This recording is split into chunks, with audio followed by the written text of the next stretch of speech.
seorang ibu di Melbourne, Australia mendukung pelaksanaan eksekusi mati terhadap duo terpidana mati Bali 9, Andrew Chan dan Miyuram Sukumaran. Dukungan itu ia lontarkan lantaran putrinya tewas karena mengalami overdosis narkoba jenis heroin.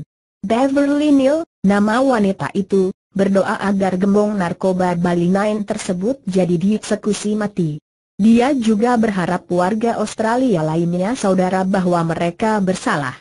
Mereka adalah penjahat yang seolah-olah dijadikan pahlawan, ujar Neil, seperti dimuat news.com AU, Sabtu, 21 Februari 2015.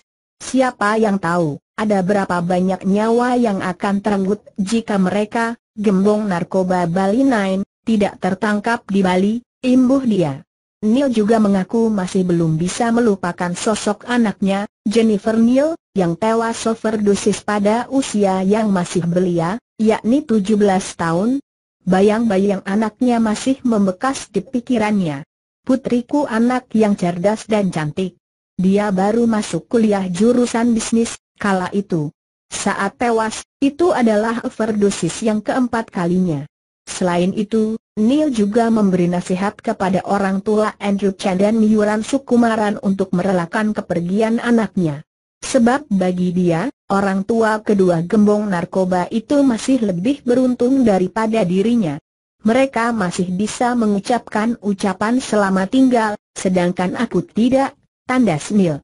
Sikap Neil berbeda dengan sebagian besar warga dan pemerintah Australia yang belakangan ini menggemborkan protes kepada Indonesia atas rencana eksekusi mati terhadap Andrew Chan dan Miyuram Sukumaran. Di media sosial, warga negeri Kangguru bahkan menyerukan untuk memboikot Bali jika eksekusi jadi dilakukan. Jennifer Neil tewas overdosis pada usia 17 tahun, news.com AU. PM Abbott juga sempat menyinggung bantuan kemanusiaan dari pihaknya senilai 1 miliar dolar Australia atau sekitar Rp10 triliun kepada Indonesia saat Aceh dilanda bencana tsunami pada 2004 silam. Kejaksaan Agung, Kejagung, Republik Indonesia, RI, baru-baru ini memutuskan untuk menunda pelaksanaan eksekusi mati tersebut. Kepala Pusat Penerangan Hukum, Kapus Penkum, Kejagung, Tony Tribagus mengatakan, penundaan tersebut sebagai wujud respons terhadap permintaan Australia dan keluarganya untuk meminta waktu panjang untuk bertemu dua terpidana mati. Kapus Penkum juga menyatakan rencana pemindahan narapidana di 5 lokasi di tanah air ke Pulau Nusa Kambangan, Cilacap, Jawa Tengah, pada pekan ini juga ditunda. Kelima lokasi itu adalah Grobogan, Bali, Madiun, Jawa Timur, Yogyakarta, Tangerang, Banten, dan Palembang. Sedianya Kejagung akan mengeksekusi 11 terpidana mati yang sudah ditolak. Permohonan gerasinya 11 terpidana mati itu adalah 1. Sofial alias Yen bin Azwar, WNI, kasus pembunuhan berencana. 2. Mary Jane Fiasa Veloso, WN Filipina, kasus narkoba. 3.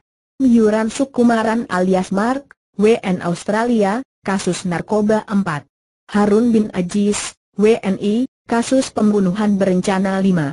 Sargawi alias Ali bin Sanusi, WNI, kasus pembunuhan berencana. 6. Serga Arski Atlaowi, WN Prancis, kasus narkoba. 7. Martin Anderson alias Belo, WN Ghana, kasus narkoba. 8. Zainal Abidin, WNI, kasus narkoba. 9. Raham Agbaje Salami, WN Cordova, kasus narkoba. 10. Rodrigo Gularte, WN Brasil, kasus narkoba. 11. Andrew Chan, WN Australia, kasus narkoba.